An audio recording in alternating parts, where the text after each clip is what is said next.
Hello and welcome to another edition of Rake Reflects. This time we're going to take Loki. Goldilocks and Share Bear are pretty strong heroes, but I think there's enough upside with Loki that we're going to go ahead and do it. And hopefully Loki just casts the right spells at the right time. Just got to cross your fingers. And okay, rolling the dice into a Humpty Dumpty, that sounds good. And then I'm trying to figure out if there's any way the Humpty can actually die, or if we could actually just deal like a little bit of extra damage. We put Humpty in front, and eventually we come around to doing that. And our opponent didn't even bother to show up. Okay. And here we got another roll of the dice, and we'll take a pair of eggs. We'll see what we can do with this. And against a opponent, Trophy Hunter, the only way we could lose if they had like Mim and a Black Cat. So, yeah, go to the front row. And now we go to the traditional back row eggs, as usual.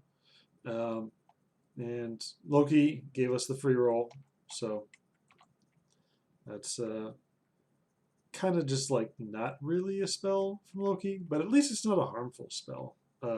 So there is that option, and their opponent is Geppetto on turn 3 with just a couple trees. It's not ideal. Here, nothing great. I mean, we could grab the Princess White, but it's not really doing anything for us. And here, turn 3.0 with a Black Cat already on board, I think we can scale up this Water Wraith enough that it's worth taking. Nothing else here is too exciting for us, so let's just pop into the battle. And our opponent's just got like a bunch of 1/1s and 2/2s. One good creature in the back, the 3/5 ranged, but otherwise we pretty easy win there. And okay, so good news is we found an egg.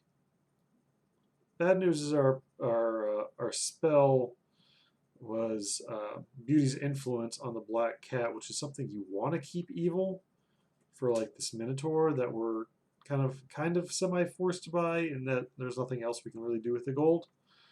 So that's not ideal. But you know, this egg is basically free off of Loki, so shouldn't complain too much. We can complain. You can always complain.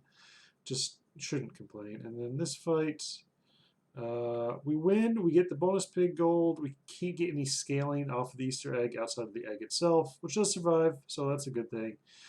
And here it looks like we want to go full on evil for the moment with the Queen of Hearts and the Minotaur. We go ahead and take the pairs, and here, yeah, it's quite awkward. Like the Beauty's Influence on the cat is really cramping our style. It goes A, it's not evil anymore, so it's not pumping up the Queen of Hearts, and B, it's less likely to die, so it's less likely to pump up the Water Wraith.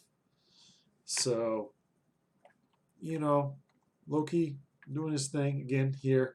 He went ahead and cast a nice little free roll on us, which doesn't do anything, but it does keep triggering our Cinderella. So we'll get a level 2 treasure out of that eventually. And unfortunately, our opponent here is a little bit stronger than us. And okay, a little bit of extra gold never hurt nobody. And yeah, we can go ahead and get full evil. Great. And then we can go ahead and sell out and get this second Queen of Hearts, and that's going to be pretty strong for this turn. Oh, Loki. You cast Falling Stars on us when I'm trying to run 4 1 health creatures? That's what you did to us? Okay. Well, so, not ideal. The upside is that we do get some automatic scaling on this Riverwish Mermaid. Sorry, not the Riverwish Mermaid. On the Water Wraith, another wet creature. So that's that. Unfortunately, this fight does. I mean, This fight could have gone a lot worse for us. So there's that. All right, so now we get to go ahead and upgrade, and these treasures kind of suck. So we'll just skip that, take the 2 extra gold. Okay, an extra Medusa. Extra Medusa works. Double Medusa should at least keep us from taking too much damage in the near term. And if this Queen of Hearts can survive and grow, you know, we should be able to do some damage at the end there. And we get into combat, and opponent's not terribly strong back there. And we are not quite able to prevail. Couldn't quite knock them out. Okay, so this time Loki gives us the first attack with the magic bean cast.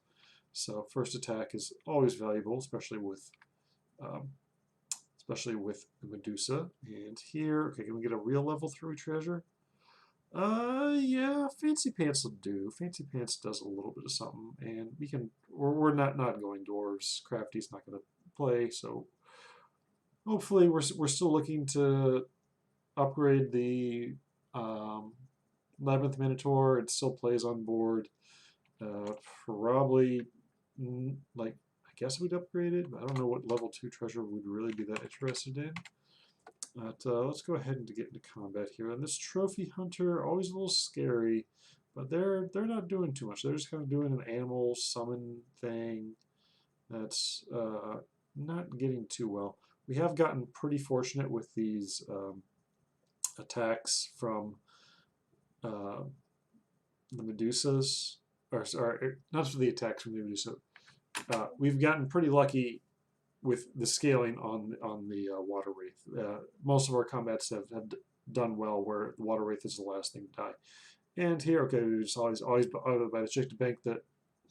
Oh, Fancy Pants! Why? Yeah, that was less than ideal. And even with the Fancy Pants, we are going to trade out that chicken to grab the grab this 3 big pigs. Help scale up both the Water Wraith and the Evil Queen. So fairly solid there. And there's a little toying around with the positioning. Yeah, eventually I think this is as strong as it gets, more or less. And we get into combat here. And okay, they've got a fairly strong Geppetto summon stuff. We're going to summon a lot of stuff. I'm not going to summon off of that Wombats because we Medusa'd it. And as it turns out, they now even with the Cat's Call, they're not strong enough to take out our big old Queen of Hearts back there. And okay, Loki, you want to add 10 attack to this Minotaur back there? I guess I respect your decision. I don't agree with it, but I have to respect it. And we're about ready to get rid of. So yeah, we go ahead and grab the Monkey's Paw. +5/+5 to all our creatures is pretty good stats here. We are going to have to find a little bit of space to get away from that. And we're looking at this Cupid, which could be quite strong for us. We need to make some space anyway, so we're going to go ahead and sell out and get that Medusa in there. And then it's a question of how we want to arrange this. And yeah, I think it would have been there's some more position notes I can give about that. We get a kind of unlucky Medusa attacks into our Medusa, but we still got all these big pigs, and the pigs are indeed big because of the Medusa. Even after they turn our Medusa into a statue, it's still 5'11", which is pretty strong, and we go ahead and take that win. And okay, reckless wager, that's reasonable. We can hopefully get some extra gold here. And it's awkward here, but I go ahead and grab this Hand of Midas with kind of planning to not buy anything for the rest of this turn and just wait till level 6 and maybe grab a pumpkin and upgrade that real quick. Get a win. Could have bought the chicken and banked 4 gold, but decided against that. So let's go ahead and just get into combat. And here they attack directly into our scam unit in the front line there. It's a little awkward, but we'll do all right here. Having double Medusas ready on the back line after summon is pretty strong. And we get a Ghost Fight and a Merlin's Test. So really looking for a good 6 to triple up here. I thought about this good boy, but I mean, obviously we were far from that, and pivoting could take a little too long. Here, thought a little bit more about buying this Hercules, which would turn into a 55-55, upgraded right away. So it only has to hit twice for its to complete its quest, which that's pretty reasonable, pretty easy to do. But we're still looking for something else. And looking at this Ashwood, like, can we do a tree pivot? There is a soul tack in there, but not decided against it. Broomhilda, a little interesting.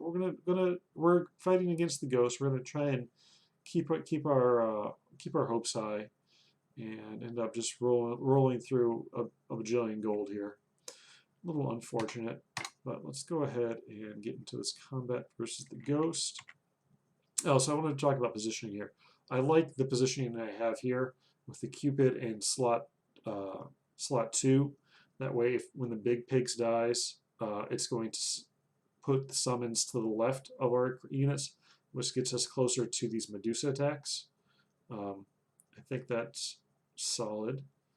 And okay, Loki, you want us to take 2 damage? Sure. And looking at this, there's the only tyrant in the thing. We take that because it looks like, so we're playing the second place player. They only have 8 life. So we only need to win 2 fights, like, to win. And an upgraded Oni Tyrant at this point with Medusas could very easily do that. Unfortunately, can't get to this monster book here. So we do that. And then I get a little, what was their board here? Let's freeze this. Yeah, I mean, the information's pretty old. So I think I make a bad choice of trying to play a little bit around like a Doom Breath on their own, and I move the Cupid into slot 1. But I think Cupid in slot 2 makes more sense, especially within that that gives a better chance of the Water Wraith attacking with the buff from the Tyrant. Anyway, get into this battle, and they're not too terribly strong, and certainly these double Medusas in the back with the Oni Tyrant are going to make pretty quick work of them. So that's good, and we are onto the files against the Geppetto, and nothing too great here. Krampus' Slate obviously won't do anything, because if we win one more fight, we just win the whole thing. So we'll go ahead and take +1/+1 to the team. Obviously, the discount to the spells does not work for us. And interesting to think about how we want to position exactly. And looking for a little bit more. Not sure what we're up against, assuming they're going to be like a summon board. Don't really prefer to have 2 Medusas than 1 upgraded Medusa, quite strongly. So it looked like they were just on the summon plan, which makes sense for their hero. And we go ahead and get into the combat again, and I probably should have a Cupid in slot 2. Oh well.